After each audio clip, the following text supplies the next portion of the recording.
Now for our 70s Formula One race here at Spa-Francorchamps. David Hobbs, Steve Matchett, and Will Buxton. I'm Bob Varsha. Lead defeat with your special guest, Mario Andretti. Hello, I'm Murray Walker. And joining me today in the commentary box, two former world champions, Jackie Stewart and James Hunt. So he's down in 12, so he needs to improve on that somehow. Check the post-time weather conditions, if you will. It is glorious. 70 degrees Fahrenheit, 90-degree track temperature, a light breeze, great weather for racing. And the track is in absolutely prime condition because with the sun shining on it all day long, it is warming up. That's the second row. Starting third, the first time he's not been on the front row in the last 15 starts. Everybody going to be happy front row spot. He qualified second yesterday. Paul Alonso on row one has his second career pole. The lights will come on one at a time. When they go out, we'll be underway. This is a long time for these cars to be sitting here. Here come the lights. Turn up the volume. And 4 and 5 and come on out. And the races go. Clean getaway on the left side, trying to come forward. But a clean start. Everybody cleanly away. Down into La Source. Clean through there, I think. There was a little bit of contact coming down into turn one between, I think it was for Lotus, but he managed to get through. He's now 8th from 12th. The overhead shot, let's have a look at some change of positions midfield. Got to get your head on straight, especially at a place like right here on the downhill run to Eau Rouge. Through Eau Rouge, now the climb up towards Kemmel. This is the 195-mile-an-hour stretch. Whoa. That's what the yellow flag was for. On board down in 13th spot. DRS, not sure what that was about. As they go up towards Kemmel and Les Combes. Into the right, into the left. That battle now for 4th, 5th, and bit of a bump there. Yeah. On the right is quick braking. Yeah, right at the top of the track now. We're at the highest point of the current track. And we are looking at the battle for 5th and 6th place. Down the inside, he plunges in the Lotus. On the number 2, Lotus. Yeah, looking really good at the moment. As I said, Lotus has been really behind on tires, notoriously so. Obviously taking advantage of that. Oh, that's You're right, don't deceive you. He's up sideways up the barrier. We were looking at the track from a very funny angle from the set camera, but he looks perfectly all right. We are soon going to see a shot where all the 4 leaders are together. The leading group not spreading out too far. Well, because of the looking after the tyres, the leading group seems to be seesawing a little bit. Nice shot. Going downhill to Stavolo.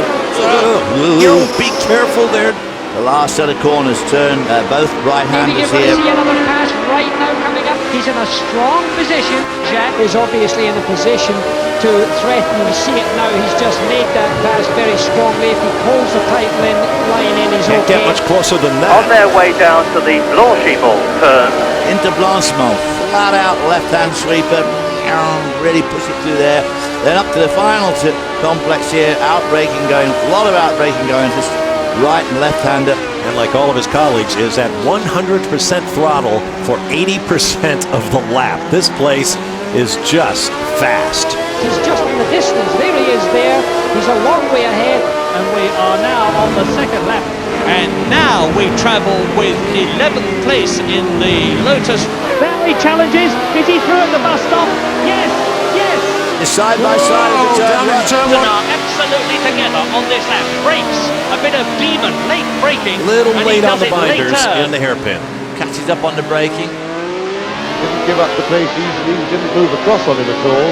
But he braked very late indeed. They were both right on the limit there. Runs 11th as we go on board. Let's take a ride. As they go down to Eau Rouge. Eau Rouge, trying to tear the drivers' heads off. Up over Radillon. You can't do that. You can use that. You cannot make an advantage on track by shortcutting the chicane. Somebody in front there going a bit slow, I think. Not sure what that was about. Moves over there. He was perfectly placed on straight, getting a good toe behind the Ferrari, and he showed in the nose a little bit. As they go up towards Kemmel and Les Combes, into the right, into the left. This is down to Rivage. It's downhill right-handers. Very slippery corner this because the road falls away all the way through. Top 4 cars in your picture right there. This is dreaded turn 9. We using plenty of road there. Down to Pouhon. Fantastic curve, this one. Look at this. Now, double look for the apex. understeer here. Almost flat out. Well, even picking up a gear in the middle of that corner, that's pretty scary. David, where is he going to make the move? Oh, he's going to try the outside. I wouldn't bother here. Tries to go around the outside. Oh, this could be a wheel whipper offer here. Wow. Oh, they're doing a side-by-side job. Oh, Slightly quicker off the corner. Starts to pull up alongside him, but of course he's on the outside for this coming up. Whoa, big lock up there. And then says finally, okay, I've got to give in. I'll tuck back in behind you. well, he'll get the benefit of the tow from them. He'll be able to slipstream the slower cars ahead of him. Use their hold in the air, but for help. And this is the challenge. Wheel to wheel there. Boy, oh boy, that is brave old stuff there. Hanging right in there. Not giving up. So this sector here got a bit of everything. That long uphill climb, that very fast blanchiment, and then this little complex here, which takes a long time to go through. Yeah. Can't quite do it. Oh boy. He's not giving up, David. No, he won't give up. But it would seem that the beak of the chicken is pushing its way through the shell now. Over the line and down towards us now. Lap 3. There's our Mobile 1 leaderboard. Wow, he wants this, doesn't he? The goal was for a podium, and this is what it's effectively for. He needs to get by the Lotus driver as they flash by. As we look at the battle now for third place. Now, overhead shot. Let's have a look at some change of positions. This is the shot. This camera shot's just beautiful. And off goes, well, how on earth did he do that? Continue their battle. Boy, oh boy, look at it. I thought they touched wheels. It looked like they just bumped wheels as they went through. Side by wheel to wheel. This is really hair-raising stuff. It doesn't take much of a slip to get those wheels entwined, and then all hell breaks loose. But And this time, if he holds him off, he gets through this time. The goal was for a podium, and this is what it's effectively for. Everybody going to be happy. It says, yep, you may have put a move on me, but I'm not going to allow it. I'll take that back, thank you. goes wide here. See, got wide there, trying to go around Rivage, just downhill, right-handed. Very close together, but managing to keep apart. No easy thing to do. If you'd like a future in racing, check out safeisfast.com, non-profit site put there by the Road Racing's Driver Club, all about being a pro. All over the gearbox, but you've got to be so careful. There's hardly anywhere to go. By which I mean there's so much clag and rubber build-up offline. There you see the leaders. Meanwhile, here is the gap, look. Are we going to see, as we saw so often last year, a demonstration run by two cars way out in front? Third position already has increased the gap very slightly. But to keep this pressure on is a great virtue to recognise after this race is over, and I sincerely hope he's able to do this. And I would suspect that he'll be able to pull away a little bit, and I would expect to start opening a bit of a gap. In the white car there, who was seventh and sneaking up through the field. While we watch this Ferrari battle, if you like what you're seeing here at Spa, you'd like to take a shot at it yourself. The new Formula One game, Assetto, of course. thank you, David, is available. The new focus on multiplayer gaming, new park for May, pit lane, revamped paddock. It includes realistic curves, DRS, and more. Check it out. Remember Assetto, of course. And here is the battle for 7th place in the yellow Ferrari. Maybe you're going to see another pass right now coming up, and there you see him going. Can he do it? But he's done it. Clean as a whistle. The yellow, intimidating colour of that Ferrari attracts people's attention when they see it coming up. A wonderful, takes you back to the old days, James. That's tremendous. It's a tremendous move, that. Very good picture. All right, lap 4. Meanwhile, They look as though they're going very slowly, and they are going very slowly. 30 miles an hour, but it's jolly quick if you're sitting round in a car going round them. This is the most exciting scrap on the circuit. This'll do, thank you. Got to get your head on straight, especially at a place like Spa, and especially right here on the Run to Eau Rouge. a great sporting rivalry, and look at this. Not giving him enough speed. He doesn't have the momentum to do it, but that's the place he would like to have done it. However, it is, of course, the most dangerous place to choose to do it. Passing, despite the quick circuit, is not easy here. The run up to Mecombe after Eau Rouge is where to do it. Leaves the door a little bit open. Oh, they're doing a side-by-side job. Ooh, pitches him a bit there on that left-hand sweep. Side by side, wheel to wheel. Was very sensible there. That was a good charge. There was a little bit of caution there as he went through the first couple of corners, and very cautious. Slides sideways, but catches it. Kept the car straight. Probably thinks he's still rally driving. Down at Pujol? I think it is, A little power slide to get things going. But it's right here where you need to rely on the skill of the driver. because they've got quite a few corners in this middle sector, as you can see here. This is Fagna. These curves here are called Fagna. Then you come down to Stabilo. You don't need a lot of aero here, but obviously that entry corner you can do with a bit. This is, by the way, another battle that's taking place right now. We haven't forgotten the leaders, don't worry. But I can't believe, quite frankly, I just cannot believe the way that Alonso yet again has just pulled this Ferrari up by the bootstraps, leading this race, has led it for the event. Just an extraordinary effort on his behalf. I mean, the Ferrari has improved obviously enormously, but still in all an amazing effort. Lap 5's away. Here's our Mobil 1 leaderboard. The gap's still coming down at the front. Boy, but this is the battle right here, how close they are. To Will Buxton. And fantastic opportunity for us to watch a race between two of the standout drivers of this season. We've rarely seen a wheel-to-wheel battle between those two. This is the shot. Yeah, when you look at a plan of Spa and you look down and you see Eau Rouge, it looks like such an insignificant little squiggle on the map, doesn't it? In 2D, but when you look at it in 3D, it's a whole different thing there, yeah. And of course you've got that terrific compression at the bottom of the hill, and then the car suddenly goes light as you go over the top. 19 corners, lots of elevation change. This track is a real challenge. The second spot there, he caught him up, but he's having a heck of a job to get by him now. If he can close those few feet, he will be in a position to take the lead. And climbing all over the back of the Ferrari. So, noticeably, very well indeed. It is still anyone's race. I think reliability on the Ferrari seems to be working out very well for them, but it is not over as far as the Lotus is concerned. Well, it is certainly not. And James, nobody knows better than you do. What do you think of this car? Well, I think the car's obviously a great improvement on their own, on the previous car that they just superseded. It's going a steady race. There's no great fireworks from it, but it's obviously a big improvement on their form generally in the season. And I think driving a very steady race, he's staying fairly close, who incidentally is still slowly catching the Ferrari. It's now certainly starting to close in. But then the back end just got light, like we're talking about. Big slide there. But he's lost time, you see. He's dropped back a little bit. Ferrari pulling away now. But meanwhile, the Ferrari looking very strong. Good start and very good pace. And here is the battle for fourth. They're clamouring for that fourth and fifth spot. Everybody going to be happy who is holding his own. Both Lotus drivers were really buoyed by their qualifying efforts. They said, this is exactly what we need to do. So we're very excited about our chances in the race, and it looks like it. Staying right in the middle of the road, closing the door a little bit there. Up through Blanchiment. It's a real ball breaker, this one. This could very well end in tears.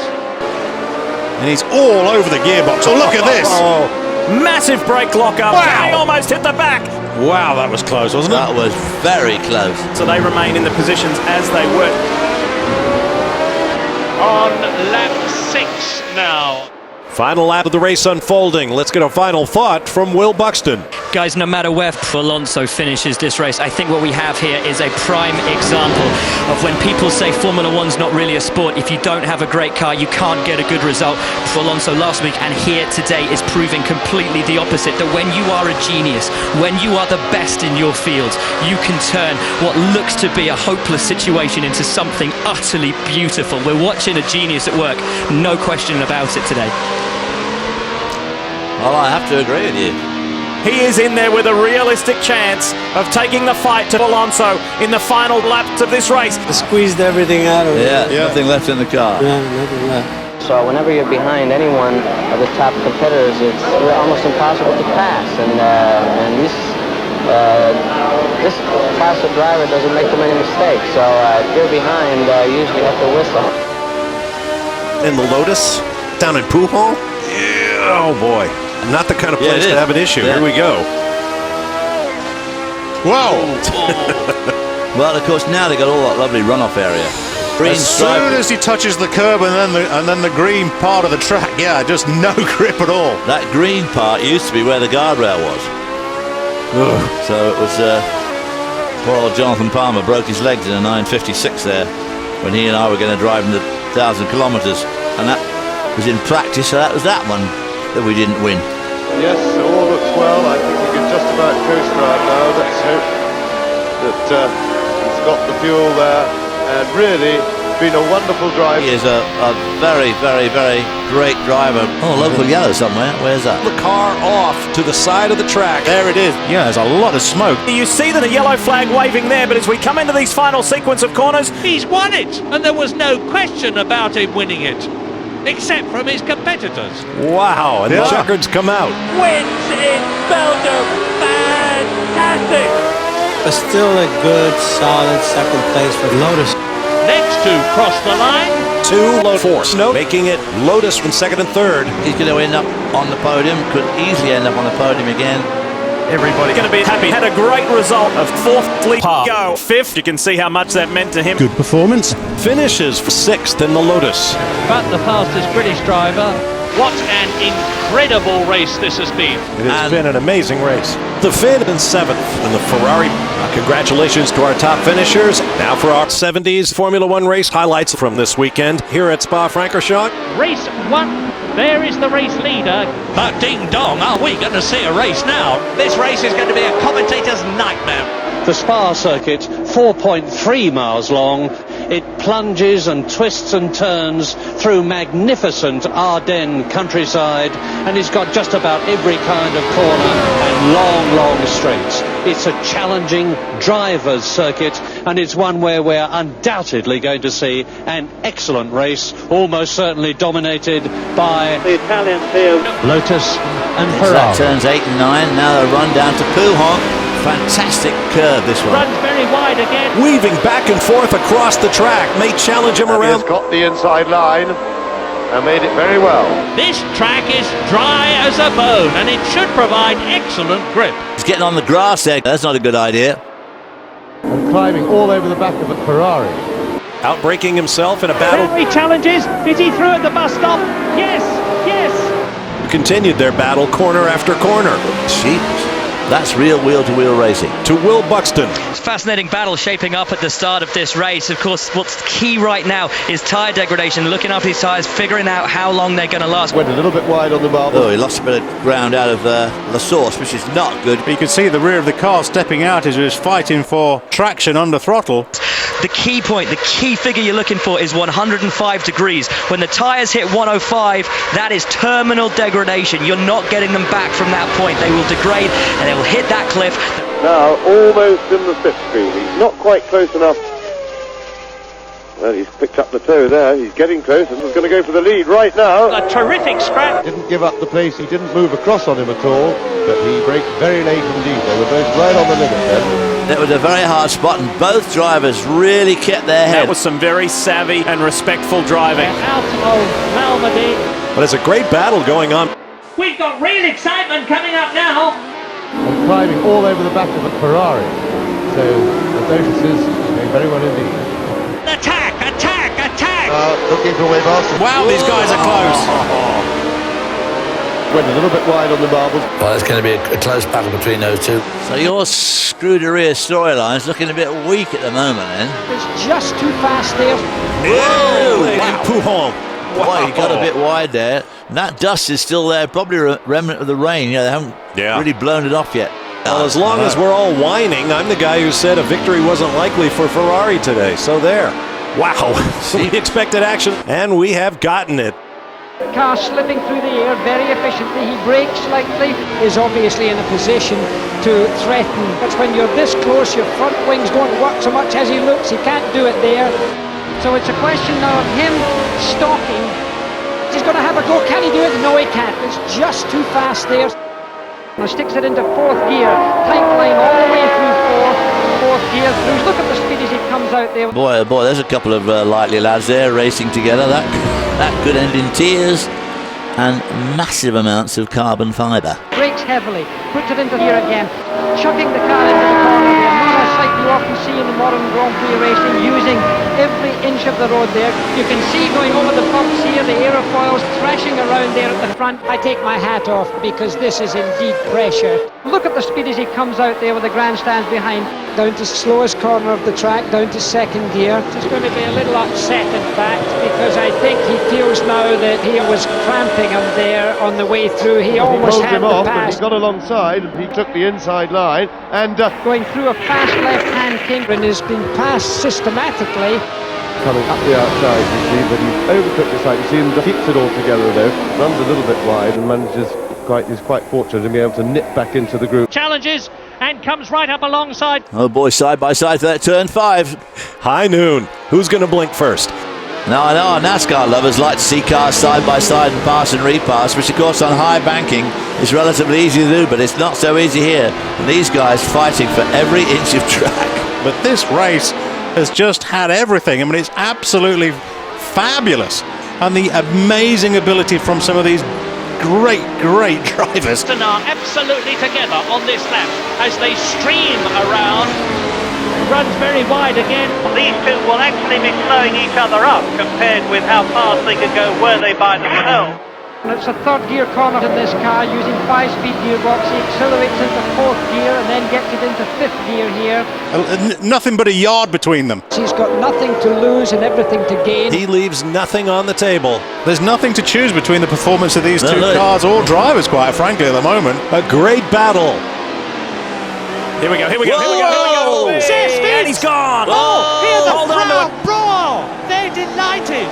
Spin turns. What happened? He just lost it there. Quite honestly, that was a self-inflicted error. Is plunging backwards in this field. Race 2.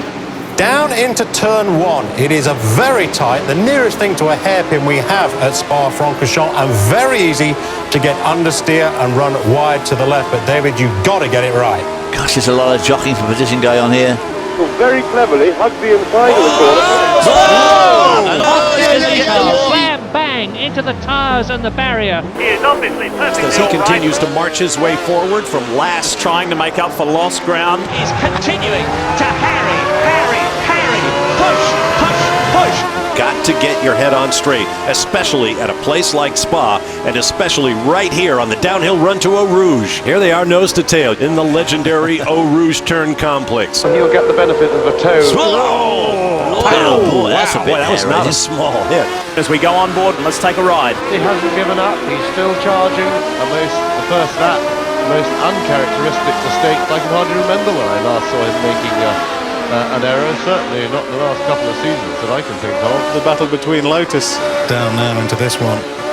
Boy, but this is the battle right here, how close they are. Look how wide they are, 3 and wide. This is a very wide racetrack, and they're using every inch of it. Opens up the gap a bit to try and get a They were quicker run certainly off it, interlocked. side by side. Now, how's the traction out of the amateurs, corner? Brave old stuff there. Hanging right in there.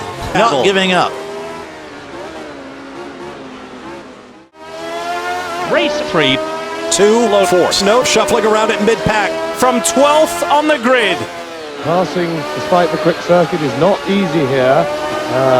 Got the run up to Vacombe after Eau Rouge is where to do it. Just a little bit wide, which gave Force no good opportunity to catch up with him. Dive through on the inside. Boy, he slashed across the front of him there. He is in front, so he can take the line. And if in doing so, he can block so much to the good as far as he's concerned. Has closed the gap down by a 10th behind the Ferrari. This is going to be an interesting challenge. And yet again closes the door, politely but firmly. Now he's got to regain that lost ground. Let's take a ride. Wow, look at the speed. Gets a nice little toe up in the draft there. But of course he has to lift a little bit up through Blanchimont. And here's a guy on the charge, consistently the quickest man out there. About 190 miles an hour here. Massive brake Now, lock down up. through the gears, up to the bus stop. Right and left again. He's having a heck of a job to get by him now. You can't pull offline, otherwise you're in all that rolled up rubber and clag and it gets very slippery out there. Closer, but quite rightly blocking the entry of the corner, just moving to the inside a little bit. Oh, wow. I think you made a mistake there looking at the inside. Let's see if he can do the over-under. Nope. And I think if he can stay in the toe, he's going to have a big go to outbrake into the chicane. Oh, tries to squeeze him up into the wall. Which way do you go? It was all over him like a cheap soup. Shows him his nose a little bit. He's climbing all over the back of the Ferrari, but he's not going to pass. there. Passing is not easy here. Oh man, a big slide as he climbs the hill. Now he's got to regain that lost ground. But see how much quicker that car is out of the corns. As the cars navigate the highest point of the track. The goal was for a podium. Yeah, he bobbled coming off that turn, which lost some momentum. As they flash by. He braked very late. That's what they call late braking. Managed to keep a very tight line. He lets the car run into the corner very nicely. He has an ability to take the brakes off very easily before he gets to a corner. He's under some pressure right now. So it's a question now of him stopping. He was quickest in race trim this morning on full You tank. can see the correction I had to make. He was surprised. Yeah, getting a little sideways. Just lifts off ever so slightly, can get it flat if everything goes well. Fourth gear through here, and then gets it into fifth gear here. Has closed right up. Locked him up. But he's lost time, you see. He's dropped back a little bit. He doesn't seem to be able to take it right now because if anything at all, he opened that gap out just a wee bit. And he has an advantage that I think he must be reasonably pleased with, certainly more than he had the lap before. He's got nothing to lose and everything to gain. He got a bit wide. Whether he will give him the space is another matter. Maybe you're going to see another pass. This is the challenge. Coming up Moves over there and pulls alongside. And it's coming up now towards Blanchimont. That's it. Very tricky left hand here. And they come up to the bus stop. Right and left again. Oh boy. He's not giving up, David. No, he won't Leaves give up. the door Room on the inside. a little bit open, and then as he goes through, is immediately moving back to cover it. Boy, but this is the battle right here, how close they are. This is really hair-raising stuff. It doesn't take much of a slip to get those wheels entwined, and then all hell breaks loose. But Continue their battle. Right there, looking down the inside. Boy, that was a bold move. Look at this, side by wheel to wheel. This is, and if you can handle that, that is about as much fun as it's possible to have. The camera on his car, from which we have had some sensational pictures, but my goodness, it's an evocative shot. And it's a fabulous comment on modern technology. Here they are, nose to tail. You can't script this stuff. Yeah, the back end gets away a from big slide from the Ferrari Did very well to hold that as he slide. climbs the hill. Made a little bit of ground there by being able to pass them on the straight, which was fortuitous. That's just the way it worked out. Had to scratch their way round. Race ball. What's going to happen here? I suspect this may not be good, whatever's about to happen here. The Ferrari, he's locked up solid. He's Looks like a clean start through turn one. And here we look at the first lap accident. In the Lotus. Oh boy, not the kind of place it to is. have an issue. There we go. Contact. Oh, wow. Four, no, that's by. Long. Be a safety was car for savage. sure, but that was a very, very hard hit. Last on the first lap. race and 6. Four, so now down at 18. Here come the lights. When they go out, the race is on. Turn up the volume. Let's take a ride. Watch for the lights, and it's go! Made a fabulous start. He was attacking. Everybody else away well. As he goes into Lamsour, about 50 miles an hour. The hairpin, first gear, right-hander, accelerates away, down towards Eau Rouge. Attack! He's got off to a great start as he starts to push and force the issue. Going driver's right, trying to keep Ferrari behind him. In the Ferrari, hot on the tail. Through Eau Rouge. They do that at about 160 miles an hour with the speed building. And now we're on the Camel Straight. The longest stretch of flat-out running in Formula Gosh, One. there's a lot of jockeying for position going on here. Trying Look to at the two counterattack. Ferrari guys. Oh boy, this could all end in tears. Ahead of a terrific scrap now. The fastest part of the track, and then right at the top, the highest point of the track, we're right at Lake Como. What a gaggle behind. Tremendous train of cars. This is the midfield battle. And this left hand of the road slopes away. Very difficult to get good grip. That's the corner with no name, isn't it? Yeah. Down now into this one. Pouillon. Look at this little group here. The leading group not spreading out too far. Four stones on a tremendous charge. And again shows his nose. He's through. What is he? Yes, right round the outside. Now that's what they call late braking. Whoa, big slide there. Yeah, should be in a better position because He has got the inside line and made it very well. He's driving an absolutely incredible race. He's going through the field like a hot knife through butter. He's driving beautifully. later on in this Grand Prix. Now we're on the Camel Straight, the fastest part of the track, but David, again, another challenge with braking. Challenges and comes right up alongside, and at the critical moment takes the apex of the bend and loses it again. But both driving absolutely on the limit to try and settle this race one way or another, and the physical strain must be absolutely huge. And he's all over the gearbox. Look at this. Well, look at this on the inside. And this time was very well placed to attack and makes it through, out-braking. Sorry, he doesn't, I beg your pardon. He holds him off, but he got alongside. He took the inside line, and he's run wide. Still holding third place in the Lotus. Now for more 70s Formula One race highlights from this weekend here at Spa-Francorchamps. For David Hobbs, Steve Matchett, and Will Buxton, I'm Bob Varsha. Goodbye. We'll see you later.